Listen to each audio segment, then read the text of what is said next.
আপনারা সবাই cold drinks তো খানই, তাই না? কিছু কিছু মানুষ হয়তো আমাদের অডিয়েন্সের মধ্যে কিছু কিছু মানুষ হয়তো কোল্ড ড্রিঙ্কসের মধ্যে একদম আসক্ত হয়ে আছেন, হয়তো প্রতিদিন খান। প্রতিদিন না খেলে হয়তো সপ্তাহে 1-2 বার খান, এটা হয়তো অনেকেই আছেন। 1-2 সপ্তাহে, মানে সপ্তাহে একটা খাইলে মনে হয় ঠিকঠাক আছে, মানে প্রত্যেক দিন খাওয়া, oh my goodness, this is so wrong. আপনার বডিকে আপনি ছেড়েই ফেলতেছেন। আচ্ছা, তো আমার কোল্ড ড্রিঙ্কস সম্পর্কে আমার কিছু অভিজ্ঞতা আমি আপনাদেরকে বলি। বাই দ্য ওয়ে, আমি কিন্তু এখন কোল্ড ড্রিঙ্কস মানে খাই না, আমি খাওয়া ছেড়ে দিছি। এটা একটা বাজে একটা অভ্যাস, কিন্তু আপনি যদি খাইয়া থাকেন, আপনি যদি আসক্ত হয়ে থাকেন, আমি মোটেও আপনাকে নেগেটিভ বা নিরুৎসাহিত করবো না। আপনি খান, আমি আপনার শত্রু হইতে চাই না। আপনি এনজয় করতেছেন, ফাইন। দেশের মানুষ বিড়ি সিগারেট খায়, তাদেরকে কিছু বললে কিছু হয় না। মানে মদ টদ খায়, গাঁজা টাঞ্জা খায়, তাদের থেকে তো আপনি ভালো একটা নেশার মধ্যেই আছেন, তাই না? চিনি বা চিনি জাতীয় জিনিস, মিষ্টি জাতীয় জিনিসপত্র slow poison, but I think আপনি ওই জায়গা থেকে তো ভালো পজিশনের মধ্যেই আছেন। তো আমি মানে আমার নিজস্ব ব্যক্তিগত এক্সপিরিয়েন্স যদি আমি বলি, ছোটোবেলা থেকে আমি আসলে কোল্ড ড্রিঙ্কস খুব বেশি একটা খেতে পারতাম না। লাইক আমাদের কাছে মানে কোল্ড ড্রিঙ্কসের মধ্যে আলাদা করে একটা ইনভেস্টমেন্ট করব, এই জিনিসটা আমাদের আসলে আমাদের ফ্যামিলি বলেন বা আমার নিজের কাছে অত বেশি একটা পছন্দ, মানে আমার কাছে বিলাসিত মনে হইতো, এটা এরকম আর কি। সো যখন মানে প্রত্যেক শুক্রবারে ভালো মন্দ খাবারের যে ব্যাপারটা, সেটার মধ্যেও আসলে খুব বেশি একটা কোল্ড ড্রিঙ্কস খাওয়া হতো না। কোল্ড ড্রিঙ্কস বরকি ঈদের মধ্যে, এই কুরবানি ঈদের মধ্যেই আসলে কিনা হতো শুরুতে।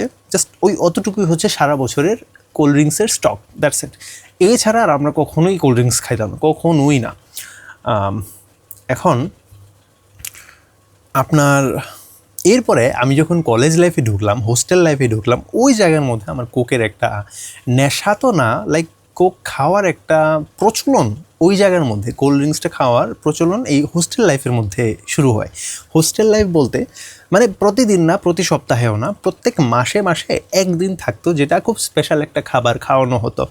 লাইক ধরেন ওখানে মুরগির পিস, পোলাও, ঠিক আছে, তারপর ভালো মানের কিছু সবজি, তারপর ডিমের সিদ্ধ, তারপর হচ্ছে কোল্ড ড্রিঙ্কস, মানে ভালো একটা মানে রাজকীয় রাজকীয় না, মানে থাকে না, মানে আপনারা যারা হোস্টেল লাইফ এনজয় করছেন তারা এই জিনিসটা জানেন যে একটা মিল থাকে মাসের মধ্যে একটা, যেখানে খুব সুন্দর ভোজ করা হয়। আপনারা যদি তোমরা যদি স্কুল লাইফের স্টুডেন্ট হয়ে থাকো, আমার যদি এরকম কোনো অডিয়েন্স থাকে, তোমরা কিছুদিন পরে হয়তো এই জিনিসটা এনজয় করতে পারো যখন তোমরা কলেজের মধ্যে যাবা। বাট এটা খুব ভালো একটা মুহূর্ত ছিল, ওই যে মানে প্রত্যেক মাসের মধ্যে আমরা ওয়েট করতাম যে কখন সবাই মিলে একটা খুব সুন্দর একটা গ্র্যান্ড ফিস্ট হবে, সবার সাথে সবাই এনজয় করবো ওই জিনিসটা। তো ওই জায়গার মধ্যে আসলে কোকটা খাওয়া হতো। তো ওইটার মধ্যে থেকে পরবর্তীতে আমি আসলে বাসার মধ্যে যখন যাইতাম, তখনও দেখা যেত যে আমি মাঝে মধ্যে শব্দটা বলছি, কারণ বাসার মধ্যে আমার ওই নেশাটা ছিল না, আমি সেটা অ্যাভয়েড করতে পারতাম। কারণ মানে খাওয়ার ইচ্ছা হতো, এমন না যে খাওয়ার ইচ্ছা হতো না, বাট আমি কন্ট্রোল করতাম। কিভাবে কন্ট্রোল করতাম এই জিনিসটা আমি বলবো একটু পরে। কিন্তু আপনি খুব পছন্দ করবেন, মানে যখন আপনি আমার টেকনিকটা সম্পর্কে জানবেন। আমি 2টা টেকনিক সম্পর্কে বলবো, যার একটা আমি পার্সোনালি এক্সপিরিয়েন্স করছি, সেটা হয়তো আপনার জন্য খুব কঠিন হতে পারে। আপনার কাছে যদি কঠিন হয় তাহলে সেকেন্ড টেকনিকটা আমি বলবো, স্টে টিউনড, একদম লাস্ট পর্যন্ত থাকবে। এবং আপনার জন্য আমি একটা ছবিও ড্রয়িং করে রাখছিলাম, ঠিক আছে?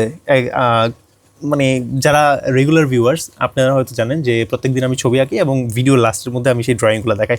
এবং আজকে কোল্ড ড্রিঙ্কস রিলেটেড একটা ড্রয়িং আমি করছি, সেটা আপনি দেখেন। সো আমার কাছে মনে আছে যে আমি কোল্ড ড্রিঙ্কস খাইয়া মানে টাল হয়ে রয়েছি, মানে মদ যেমনি খায় না মানুষ, আমি কোল্ড ড্রিঙ্কস খেয়ে টাল হয়ে রয়েছিলাম। এরকম একটা দিন ছিল, সেটা হচ্ছে আমি যখন ক্লাস তখন সিক্সে না, আমি তখন ক্লাস মেবি 7-এ পড়ি। ক্লাস 7-এর আমার কাছে এখনও মনে আছে, ক্লাস 7-এর সাংস্কৃতিক অনুষ্ঠান ছিল। সাংস্কৃতিক অনুষ্ঠানের মধ্যে অনেক এনজয় হয়েছে, অনেক ডোপামিন রিলিজ হয়েছে মাথার মধ্যে। এরপরে আমি যখন রাত্রেবেলা না, সন্ধ্যার সময় যখন স্কুল থেকে বাসার মধ্যে ফেরত আসছিলাম, তখন ভাবলাম কোল্ড ড্রিঙ্কস খায় নিই। আমরা কিন্তু আপনার এই সাংস্কৃতিক অনুষ্ঠান, আমি যেহেতু স্কাউট ছিলাম, আমাদের কিন্তু ওই জায়গার মধ্যে ফ্রিতে খাবার ছিল। মানে ওই জায়গার মধ্যে পোলাও, রোস্ট, মোরগ পোলাও, তারপর কোল্ড ড্রিঙ্কস, ওইখানে কিন্তু আমাদের কাছে ওই খাবার ছিল। আমরা ওইখানের মধ্যে কোক খাই ফেলছি। এরপরে আমরা যখন পরবর্তীতে বাসার মধ্যে ফিরে আসতেছিলাম সন্ধ্যার সময়, এরপর ভাবলাম যে একটা কোল্ড ড্রিঙ্কস কিনি। আমি কিনছি টাইগার কিনছিলাম। এরপরে আমি ভাবলাম যে একটা দিয়ে হবে না, আরেকটা কিনি। মানে আমি ওই খুইলা টাইগারটা মানে এক চুমুকে বা 2-3 চুমুকে খাই ফেলছি। এরপরে সামনের দোকানে আসি ভাবতেছি যে না, আরেকটা কোল্ড ড্রিঙ্কস, একটা 7 আপ কিনে ফেলি, একটা 1 লিটারের 7 আপ বা মিরিন্ডা টাইপের কিছু একটা কিনে ফেলি, ওইটাও কিনছি বুঝছেন। বাসার মধ্যে আইসা এই দুইটা মানে আমি আর শেষ করতে পারিনি, মানে লাইক 7 আপটা এখনও অর্ধেক রয়েছে, এতটুকু খাইয়ে আমার বডি কুলাইতেছে না। লাইক ক্লান্তি ছিল ঠিক আছে, কিন্তু আমার কাছে আর কেন জানি ভালো লাগতেছে না যে এত পরিমাণ কোল্ড ড্রিঙ্কস খেয়ে ফেলছি। মানে শুরুতে 200-250 মিলিলিটারের দুপুরবেলা একটা কোল্ড ড্রিঙ্কস খাইছি, তারপর এই জায়গার মধ্যে আরেকটা সন্ধ্যার সময় আরেকটা কোল্ড ড্রিঙ্কস খাইছি, খাইতে খাইতে আসতেছি 7 আপের মধ্যে অর্ধেক শেষ করে আর কত খাবো। বডির তো মানে আমার বয়স ছিল তখন কত, মানে ক্লাস 7-এ থাকতে একটা বাচ্চার বয়স কত থাকে, আমি যে মারা যাই নাই বা মারা যাওয়ার ব্যাপার না, মানে এই বয়সে মেবি এই লোডগুলা ধকলগুলো সহ্য করে ফেলে। But this was a mistake, big mistake. আমার অনেক জঘন্য জিনিস সিচুয়েশনের মধ্যে পড়ে যাইতে হইতো। কারণ কি, কোল্ড ড্রিঙ্কস কিন্তু খুবই জঘন্য একটা জিনিস। কেন জঘন্য এটা নিয়ে আমি পরবর্তীতে একটা ভিডিও বানাবো। এখানে অনেক বেশি চিনি থাকে, অনেক বেশি চিনি, তো নিজে থেকে একটা স্লো পয়জন। আচ্ছা যাই হোক, এইটা নিয়ে আমি আর একটা ডেডিকেটেড ভিডিও বানাবো, সেটার জন্য অপেক্ষা করতে পারেন। তো আমি কিভাবে এই জিনিসটা নেশা ছাড়লাম, এরপরে আরেকটা ঘটনা যদি বলি, কোনো একটা সময় আমি বাসার মধ্যে একা ছিলাম, তো আমি এলাকার মধ্যে আরসি কোলা পাইছিলাম। মানে থাকে না আরসি কোলা, কিন্তু এখন আর পাওয়া যায় না, এখন পাওয়া যায় মোজো পাওয়া যায়, তারপর কোকা পাওয়া যায়, কোলা পাওয়া যায়, ঠিক আছে, এই ধরনের আরও কিছু লাল পানি পাওয়া যায়। তো লাল পানি খাওয়ার খুব ইচ্ছা আমার। তো আরসি আমি অনেক যুগ পরে পাইছিলাম একটা দোকানের মধ্যে, আমাদের এই আমি লোকেশন তো বলবো না, আমি পায়ে ফেলবেন পরে গিয়ে, আপনার বাসায় চলে আসবেন আপনি আমার। তো আমি ওই জায়গার মধ্যে পাইয়া ভাবছিলাম যে আমি একটা কিনি 2 লিটারের কোক, বুঝছেন, 2 লিটারের কোক নিয়ে আসি, 2 দিনেই খাই ফেলছি এটা। তো এই ধরনের ব্যাপার হয়েছে, হুইচ ইজ এ 2 দিনে না, আমি 3 দিনে খাইছিলাম, which is a very big mistake. 2 litre আপনি আপনার বডিকে ছেড়েই ফেলতেছেন, আপনার কিডনি সেই লোডটা। আমার এক টিচার, কোন টিচার জানি বলছে, উনি ডাক্তার না, বাট উনি আমাদেরকে সুস্থ থাকার জন্য এই কথাটা বলছিল যে তুমি যদি এই 250 মিলিলিটারের একটা কোক খাও, তাহলে সেই কোকগুলোকে বডি থেকে বাইর করার জন্য আপনাকে মানে 20 লিটার পানি খাইতে হবে। মানে 20 লিটার অ্যাকুরেট উনি বলে নাই, উনি জাস্ট আমাদেরকে সুস্থ থাকার জন্য, সচেতন করার জন্য ওই জিনিসটা বলছে। এটার কোনো মেডিকেলভাবে ফ্যাক্ট নাই, বাট ওই 250 মিলিলিটার বের করার জন্য আপনাকে, মুইতা বাইর করার জন্য আপনাকে এই 20 লিটার পানি খেতে হবে। I am so sorry for my words. আচ্ছা, তো আমি যেভাবে আমার কোকের নেশাগুলোকে বা কোক খাওয়ার এই বদভ্যাসটাকে দূর করছি, সেটা হচ্ছে আমি ঠান্ডা পানি খেতাম। প্রত্যেক শুক্রবারের মধ্যে আম্মা ভুনা খিচুড়ি বা পোলাও বা কোনো জায়গাতে তেহারি বা কোনো কিছু খুব সুন্দর খাবার খাইতো, খাবার বানানো হতো, এখনও বানানো হয়। তো প্রত্যেক খাবারের পরে একটা ক্রেভিংস ওঠে যে একটু কোল্ড ড্রিঙ্কস যদি হয়, জমে পুরো ক্ষীর হয়ে যাবে। কিন্তু এই ক্রেভিংসগুলা আমি দূর করতাম ঠান্ডা পানি খাওয়ার মাধ্যমে।